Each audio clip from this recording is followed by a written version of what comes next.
भावांनो आणि बहिणींनो, आता धनराज भटांनी सांगितलं 27 वर्ष आणि 28वा ज्ञानेश्वरी पारायण ज्ञान यज्ञ या ठिकाणी साजरा झालेला आहे. परमहंस बाजीराव महाराजांच्या कृपेने झालेला सुरू झालेला हा ज्ञान यज्ञ या पंचक्रोशीमध्ये आता लोकप्रिय झालेला आहे. गेल्या 8 दिवसामध्ये 7 दिवसामध्ये ज्या ज्या लोकांनी सेवा दिली, ग्रामगीतेचं वाचन असो, ज्ञानेश्वरीचं पारायण असो, रामधून असो, ध्यान असो, प्रार्थना असो, ज्या ज्या लोकांनी आपली सेवा दिली त्यांचा पण जोरदार त्यांना धन्यवाद दिला. टाळ्या वाजवा.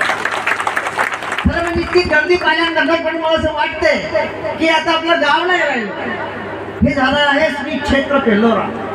श्री क्षेत्र पेल्लोरा झालेलं आहे आणि आजपासून आपण श्री क्षेत्र पेल्लोरा दत्त संप्रदाय मंदिर असं आपण म्हणूया. तरी गोष्ट खरी आहे. मला आता रस्त्याने 2-3 माणसं भेटले, ते येतो ते पायदळ. मी माझ्या गाडीवर बसा. ते म्हणजे काही चिंता करायची गरज नाही, अर्धा घंटा पुन्हा 2 तास चालणार आहे म्हणे, आम्ही बरोबर पोहोचतो. तुम्ही जा म्हणे वेगळे, आम्हाला वेळ आम्ही ऐकत राहतो म्हणे. इतकी श्रद्धा या याच्यावरती आहे. आणि आज कुलसंगे महाराज काय कीर्तन सादर झालं आणि आपला योगेश संगीताचार्य आहेत. जोरदार टाळ्या होत्या दोन जोडीसाठी. हे हिरे आहेत खरं म्हणजे आध्यात्मिक क्षेत्रामधले. आणि सर्व लोकांनी दुरून दुरून या ठिकाणी आले, सेवा दिली, आमच्या दत्त मंदिर आणि बाजीराव महाराज मठाला सहकार्य केलं, आर्थिक मदत केली, तन मन धनाने सहकार्य केलं. मित्रांनो, ते समोर एक चित्र लावलेलं आहे ग्रामपंचायत पेल्लोरच्या वतीने. आकाश, पृथ्वी, अग्नी, वायू, तेज, आपण जे म्हणतो पंचमहाभूत हे शरीरामध्ये आहे.